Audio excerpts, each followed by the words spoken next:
केसी वेणुगोपाल जी, देवेंद्र यादव जी, हरीश चौधरी जी, राजेंद्र कौर भट्टल जी, नरेश दुग्गल जी, हरविंदर सिंह जी, लाल सिंह जी, रणदीप सिंह जी, ब्रह्म मोहिंद्रा जी, साधो सिंह जी, मदन लाल जी, हरदयाल सिंह जी, जगतार सिंह जी, राजेंद्र सिंह जी, हमारे candidate Dharmveer Gandhi ji,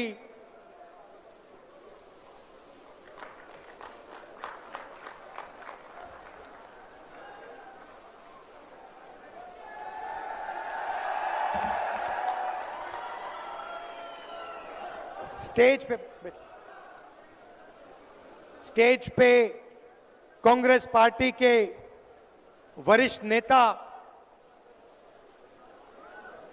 Congress party के सारे कार्यकर्ता, हमारे बब्बर शेर, भाइयों और बहनों, पंजाब के युवाओं, किसानों, आप सबका यहां बहुत बहुत स्वागत। इतनी गर्मी में आप आए, दूर दूर से आए, मेरी बात सुनने आए, दिल से आपका धन्यवाद करना चाहता हूं। कुछ साल पहले मैं लोकसभा में धर्मवीर गांधी जी से मिला और पहले मुझे पता लग गया कि गांधी जी कांग्रेस पार्टी की विचारधारा के व्यक्ति हैं।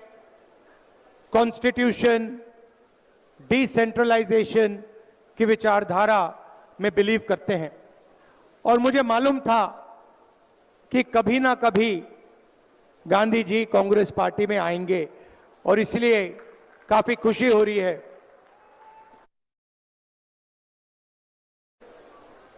किसी के पास बैनर है, उस पे लिखा है नफरत के बाजार में मोहब्बत की दुकान। 4000 किलोमीटर चला भारत जोड़ो यात्रा में, कन्याकुमारी से कश्मीर तक, पंजाब से निकला और भारत जोड़ो यात्रा का लक्ष्य नफरत के बाजार में मोहब्बत की दुकान खोलने का था। मगर मैं ये काम 5-10 साल से कर रहा हूं। आपके जो कैंडिडेट हैं ये काम हर रोज सुबह 50 साल से ये कर रहे हैं। हर रोज गांधी जी ओपीडी चलाते हैं, गरीब पेशेंट्स की मदद करते हैं और 50 साल से ये गरीबों की मदद कर रहे हैं। मोहब्बत की दुकान खोल रखी है इन्होंने और रोज सुबह उसको ये चलाते हैं। तो एक अलग तरीके के राजनेता हैं, विचारधारा पे चलते हैं, क्लैरिटी है, ऑनेस्ट हैं। तो मैं चाहता हूं कि इनको यहां आप भारी बहुमत से इनको यहां जिताइए। भाइयों और बहनों, लड़ाई संविधान की है। एक तरफ कांग्रेस पार्टी, इंडिया अलायंस जो संविधान की रक्षा कर रहा है और दूसरी तरफ बीजेपी और आरएसएस जो संविधान को बदलना चाहते हैं, रद्द करना चाहते हैं, खत्म करना चाहते हैं। मैंने अपने भाषण में कहा था, हिंदुस्तान यूनियन ऑफ स्टेट्स है। इसमें अलग अलग विचारधाराएं हैं, अलग स्टेट्स हैं, अलग भाषाएं हैं, अलग धर्म हैं, अलग जात हैं और इन सब चीजों की रक्षा ये कॉन्स्टिट्यूशन करता है, संविधान करता है। अगर पंजाब एक स्टेट है, अगर पंजाब को इज्जत मिलती है, यहां पे अलग अलग धर्म के लोग रहते हैं, अगर उनको इज्जत मिलती है, अगर दलितों को, पिछड़ों को, गरीबों को इज्जत मिलती है, अधिकार मिलते हैं, तो अंबेडकर जी का जो संविधान है, गांधी जी का जो संविधान है, उनको ये अधिकार देता है। और बीजेपी चाहती है कि जो यहां पहले होता था, राजाओं के टाइम, उससे पहले जो होता था, वो एक बार फिर हो।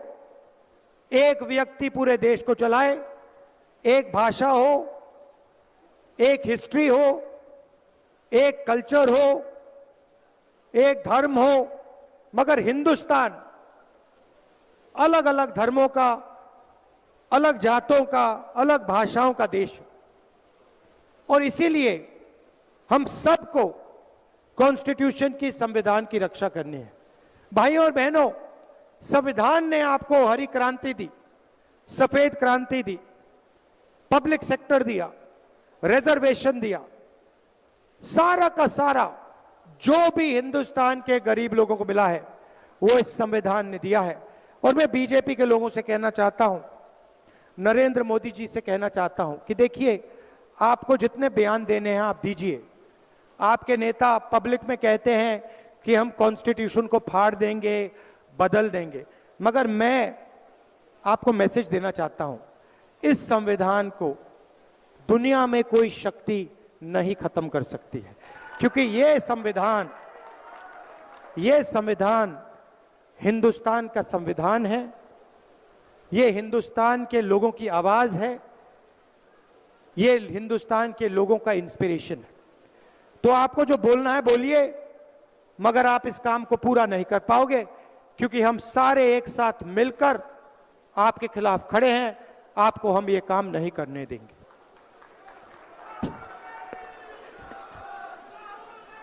भाइयों और बहनों, किसान पंजाब की रीढ़ की हड्डी है, हिंदुस्तान की रीढ़ की हड्डी है। और किसान 24 घंटा देश को भोजन देने में अपना खून, पसीना, मेहनत हर रोज डालता है। नरेंद्र मोदी जी ने पिछले 10 साल किसानों के लिए कुछ नहीं किया। अरबपतियों का कर्जा माफ किया, अरबपतियों को सब फैसिलिटी दी, मगर किसानों को उन्होंने 3 काले कानून दिए। जब किसान सड़क पे उतरे, पंजाब के, हरियाणा के, राजस्थान के, महाराष्ट्र के किसान जब सड़क पे उतरे, नरेंद्र मोदी जी ने उन्हें आतंकवादी कहा। 700 किसान शहीद हुए, आज तक उनको शहीद का दर्जा नहीं दिया। मैं पार्लियामेंट में बोलना चाहता था, शहीदों के बारे में बोलना चाहता था, मुझे बोलने नहीं दिया। अब कांग्रेस पार्टी की सरकार आ रही है। भारत जोड़ो यात्रा में हजारों किसानों से मैंने बात की। आपने मुझे 3 बातें बोली थी, मैं ये 3 बातें आपके लिए पूरी करके दूंगा। पहला काम आपने कहा और आपने मुझे सवाल पूछा, राहुल जी, अरबपतियों का लाखों करोड़ रुपए कर्जा माफ होता है, किसानों का एक बार यूपीए सरकार ने माफ किया, नरेंद्र मोदी जी ने 10 साल में नहीं किया। क्या जब आपकी सरकार आएगी आप किसानों का कर्जा माफ करोगे? उस सवाल का जवाब मैं आपको देना चाहता हूं। हमारा पहला काम किसानों का कर्जा माफ करने का होगा। मगर हम सिर्फ एक बार कर्जा माफी की बात नहीं है। हम चाहते हैं कि जब भी किसानों को जरूरत हो उनका कर्जा माफ हो। इसीलिए हम सरकार में एक संस्था बनाएंगे जिसका काम किसान कर्जा माफी का रिकमेंडेशन करने का होगा। जब भी यह संस्था सरकार को कहेगी कि हिंदुस्तान के किसानों को कर्जा माफी की जरूरत है, हम किसानों का कर्जा माफ आपके लिए करके दे देंगे। 2 बार, 3 बार, 4 बार, जितनी भी बार आपको जरूरत होगी हम आपका कर्जा माफ करके आपको देंगे। दूसरा काम, आपने कहा था कि हर प्रोडक्ट के लिए लोगों को सही दाम मिलता है। टूथपेस्ट के लिए, शर्ट के लिए, पैंट के लिए, घड़ी के लिए मार्केट में दाम लिखा होता है, मगर जब किसान अपना अनाज, धान, शुगरकेन, आलू बेचता है तो उसे कभी भी सही रेट नहीं मिलता है। एक्सपोर्ट इंपोर्ट पॉलिसी को बदल दिया जाता है, खेल खेले जाते हैं और किसान को कभी भी सही दाम नहीं मिलता।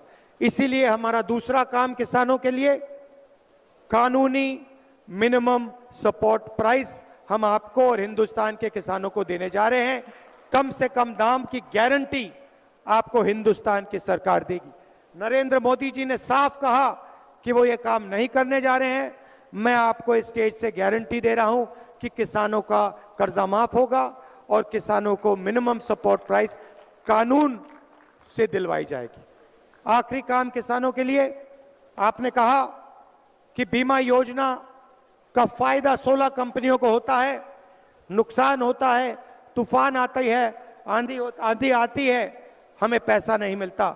महीनों हम फोन लगाते रहते हैं, ईमेल करते रहते हैं, कंपनी हमारा बीमा का पैसा नहीं देती। इसीलिए हम बीमा योजना को बदलेंगे, किसान फ्रेंडली बीमा योजना बनेगी, कॉर्पोरेट फ्रेंडली नहीं, किसान फ्रेंडली होगी और हम कानून बनाएंगे 30 दिन के अंदर आपका बीमा का पैसा आपके खाते में आपको मिलेगा। सबसे क्रांतिकारी काम भाइयों और बहनों, नरेंद्र मोदी जी ने 22 अरबपति बनाए। अदानी जी को एयरपोर्ट्स दिए, पोर्ट्स दिए, डिफेंस इंडस्ट्री दी, सोलर पावर दिया, विंड पावर दिया, पावर प्लांट्स दिए, खदान दिए, सारा का सारा एक व्यक्ति को पकड़ा दिया। पूरा हिंदुस्तान जानता है कि अमित शाह, नरेंद्र मोदी जी और अदानी जी एक दूसरे के मित्र हैं। अदानी जी की शेयर प्राइस देखिए, पता लग जाएगा। जिस दिन नरेंद्र मोदी प्रधानमंत्री बने उस दिन के बाद अदानी जी की शेयर प्राइस बढ़ती जा रही है, बढ़ती जा रही है, बढ़ती जा रही है। अब उन्होंने 22 अरबपति बनाए, हम करोड़ों लाखपति बनाने जा रहे हैं। भाइयों और बहनों, हिंदुस्तान के सबसे गरीब लोगों की लिस्ट बनेगी। पंजाब के सबसे गरीब परिवार, बाकी प्रदेशों के सबसे गरीब परिवारों की लिस्ट बनेगी। हर परिवार में से एक महिला का नाम चुना जाएगा और 5 जुलाई को करोड़ों महिलाओं के बैंक अकाउंट में इंडिया की सरकार, कांग्रेस पार्टी की सरकार महीने का 8,500 रुपए खटाखट खटाखट खटाखट अंदर डालेगी। प्रेस वाले कहेंगे कि देखो सरकार गरीबों की आदत बिगाड़ रही है, और मैं प्रेस वाले से कहूंगा कि आपने ये बात ज्यादा बोली तो 1 लाख रुपए नहीं, हम 2 लाख रुपए देना शुरू कर देंगे। भाइयों और बहनों, ये हमारे नहीं है, ये किसानों के नहीं है। मैंने इनको मित्र कहा, मगर ये अदानी जी के मित्र हैं, 24 घंटा उनका काम करते हैं, नरेंद्र मोदी जी का चेहरा दिखाते हैं। तो हर महिला, गरीब महिला के बैंक अकाउंट में 8,500 रुपए खटाखट खटाखट खटाखट, साल का 1 लाख रुपया करोड़ों महिलाओं के बैंक अकाउंट में डालेंगे। आशा और आंगनवाड़ी में जो महिलाएं काम करती हैं उनकी आमदनी दुगनी होगी, और मनरेगा में आज 250 रुपए मिलते हैं, हमारी सरकार मनरेगा के मजदूरों को 400 रुपए देगी। युवाओं को कहना चाहता हूं, नरेंद्र मोदी जी ने आपको अग्निवीर योजना दी। नरेंद्र मोदी की सोच है कि 2 तरीके के शहीद होने चाहिए। एक अमीर घर का बेटा जिसे सारी की सारी फैसिलिटीज मिले, पेंशन मिले, कॉम्पनसेशन मिले, शहीद का दर्जा मिले, कैंटीन मिले, और दूसरा गरीब घर का बेटा जिसे 6 महीने की ट्रेनिंग दी जाए, कॉम्पनसेशन ना मिले, पेंशन ना मिले, शहीद का दर्जा ना मिले, कैंटीन ना मिले। ये भाइयों और बहनों हिंदुस्तान की सेना पर अपमान है। हिंदुस्तान के जवानों को नरेंद्र मोदी ने मजदूर बना दिया है। जैसे ही हमारी सरकार आएगी, हम अग्निवीर योजना को रद्द कर देंगे, कूड़ेदान में फाड़ के फेंक देंगे। हमें 2 शहीद नहीं चाहिए, 1 शहीद चाहिए। सबको पेंशन मिलनी चाहिए, सबकी मदद होनी चाहिए, सबके परिवारों की रक्षा मिलनी चाहिए और सबको शहीद का दर्जा मिलना चाहिए। इसीलिए अग्निवीर योजना को हम रद्द कर रहे हैं। ये प्रधानमंत्री की योजना है, सेना इस योजना को नहीं चाहती है, इसको हम कैंसिल कर रहे हैं। 30 लाख सरकारी नौकरियां नरेंद्र मोदी ने नहीं भरी हैं। हम हिंदुस्तान के युवाओं के लिए 30 लाख सरकारी नौकरी भरेंगे और उनको हम आपके हवाले कर देंगे। और आखिरी और शायद सबसे ऐतिहासिक काम, हमारा नया स्कीम है, क्रांतिकारी स्कीम है, पहली नौकरी पक्की। इस स्कीम के माध्यम से हिंदुस्तान के बेरोजगार ग्रेजुएट्स को 1 साल की नौकरी मिलेगी, बेहतरीन ट्रेनिंग मिलेगी। पब्लिक सेक्टर में HAL, BHEL ऐसी कंपनीज में, प्राइवेट सेक्टर में, सरकारी अस्पतालों में, सरकारी कॉलेजेस यूनिवर्सिटीज में, सरकारी ऑफिसेज में 1 साल की नौकरी मिलेगी। 8,500 रुपए महीने का खटाखट करोड़ों बेरोजगार युवाओं के बैंक के अंदर जाएगा। 1 साल की नौकरी होगी। 1 साल में आपको हिंदुस्तान की सरकार 1 लाख रुपए देने का काम करेगी। भाई और बहनों, मैं गांधी जी से बात कर रहा था, आज हमने लंच खाया और उनसे मैं कह रहा था कि देखिए, मोदी जी ने अरबपतियों के जेब में पैसा डाला, अरबपतियों ने ये पैसा अमेरिका में इन्वेस्ट किया, बड़ी बड़ी इमारतें खरीदी, घर खरीदे, मैंशंस खरीदे। इन्होंने ये पैसा लंदन में, अमेरिका में, जापान में, दुबई में खर्च किया। अब हम चाहते हैं कि करोड़ों महिलाओं के बैंक अकाउंट में, करोड़ों युवाओं के बैंक अकाउंट में, किसानों के बैंक अकाउंट में पैसा डालेंगे। ये पैसा आप हिंदुस्तान में खर्च करोगे, भारत में खर्च करोगे, गांव में खर्च करोगे, शहरों में खर्च करोगे। क्या करोगे आप माल खरीदोगे, मोबाइल फोन खरीदोगे, scooter, motorcycle, shirt, pant, toothbrush, toothpaste, ये चीजें आप खरीदोगे। जैसे ही आप चीजें खरीदोगे वैसे ही इन चीजों का डिमांड बढ़ेगा और हिंदुस्तान की फैक्ट्रियां चालू हो जाएंगी। जो फैक्ट्रियां आज बंद पड़ी हैं, नरेंद्र मोदी जी ने नोटबंदी से, GST से ये जो फैक्ट्रियां बंद की हैं, ये फैक्ट्रियां चालू हो जाएंगी और हिंदुस्तान के बेरोजगार युवाओं को एक बार फिर रोजगार मिलना शुरू हो जाएगा। हम चेन बना रहे हैं। पहले आपके जेब में पैसा डालेंगे, आप माल खरीदोगे, फैक्ट्रियां माल बनाएंगी, फैक्ट्रियों में आपको रोजगार मिलेगा। आपके जेब में और पैसा आएगा, आप और माल खरीदोगे, फैक्ट्रियां और तेजी से चलेंगी। हम इकोनॉमी को जंप स्टार्ट करने की कोशिश कर रहे हैं। नोटबंदी ने और गलत GST ने इकोनॉमी को ठप कर दिया, सुला दिया है। जैसे गाड़ी में पेट्रोल डाला जाता है चाबी घुमाने से पहले, वैसे ही हम आपके जेब में पैसा डाल रहे हैं। एक प्रकार से हम हिंदुस्तान की अर्थव्यवस्था में पेट्रोल डाल रहे हैं। उसके बाद सरकार बनेगी, चाबी घुमाएंगे और हिंदुस्तान की अर्थव्यवस्था स्टार्ट हो जाएगी। ये हमारी सोच। अंत में फिर दोहराना चाहता हूं, कॉन्स्टिट्यूशन की लड़ाई है, अंबेडकर जी का कॉन्स्टिट्यूशन है।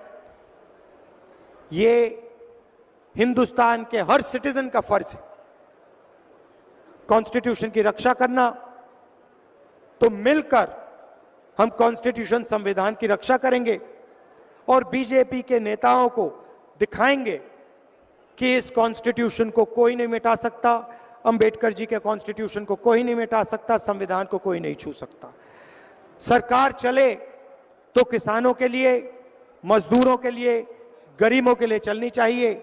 नरेंद्र मोदी जी ने सब कुछ अरबपतियों के लिए किया, अग्निवीर भी अदानी जी की मदद करने के लिए किया, GST भी अरबपतियों के लिए किया। हमें बहुत कुछ काम करना पड़ेगा, मगर हम गरीबों की सरकार चलाएंगे, किसानों की मदद करेंगे, मजदूरों की मदद करेंगे और आपके जेब में डायरेक्ट पैसा डालने का हम काम करेंगे। अंत में गांधी जी को भारी बहुमत से जिताइए, बड़ी से बड़ी मार्जिन से जिताइए और इसको लोकसभा में भेजिए।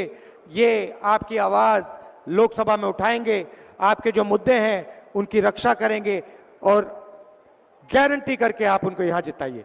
दिल से आपका धन्यवाद। एक बार फिर आप गर्मी में आए। जय हिंद, जय पंजाब। जिला कांग्रेस कमेटी पटियाला देहात और शहर से निवेदन करूंगा कि राहुल गांधी जी को सम्मानित।